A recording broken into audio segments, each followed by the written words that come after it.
بسم الله الرحمن الرحيم.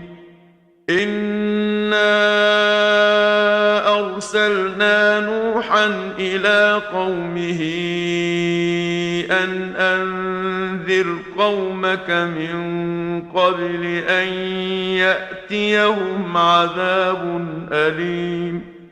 قال يا قوم إني لكم نذير مبين. أن اعبدوا الله واتقوه وأطيعون. يغفر لكم من ذنوبكم ويؤخركم إلى أجل مسمى.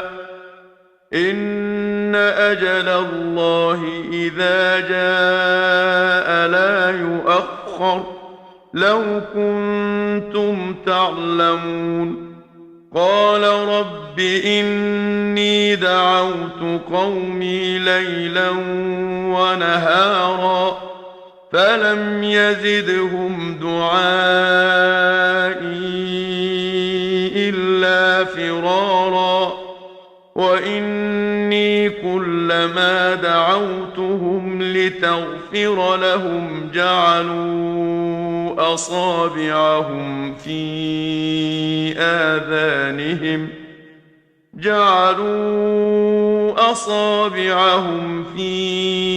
آذانهم واستغشوا ثيابهم وأصروا واستكبروا استكبارا.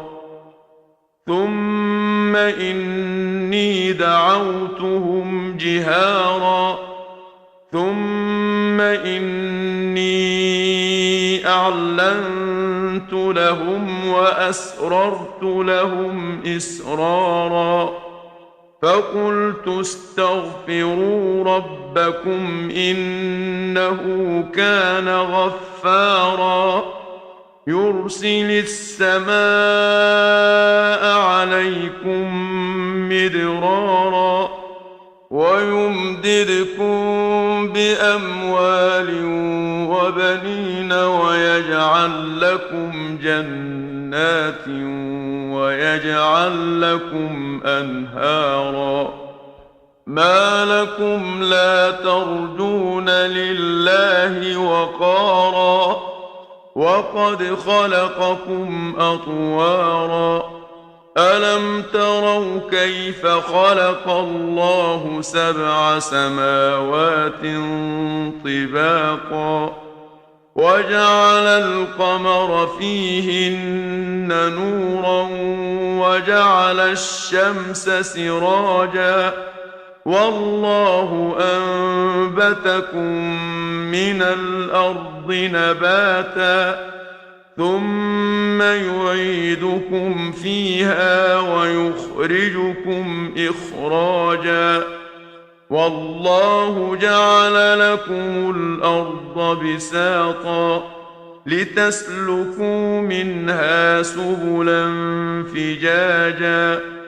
قال نوح رب إنهم عصوني واتبعوا من لم يزده ماله وولده إلا خسارا.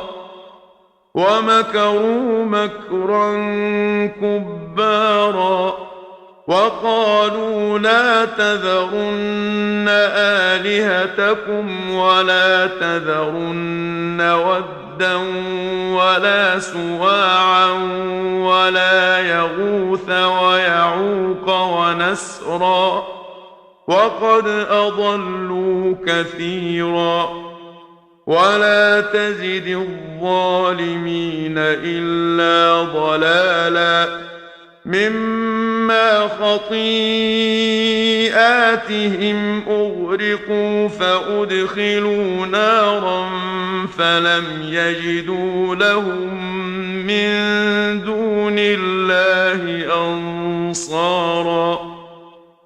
وقال نوح رب لا تذر على الأرض من الكافرين ديارا إنك إن تذرهم يضلوا عبادك ولا يلدوا إلا فاجرا كفارا رب اغفر لي ولوالدي ولمن دخل بيتي مؤمنا وللمؤمنين والمؤمنات ولا تزد الظالمين إلا تباراً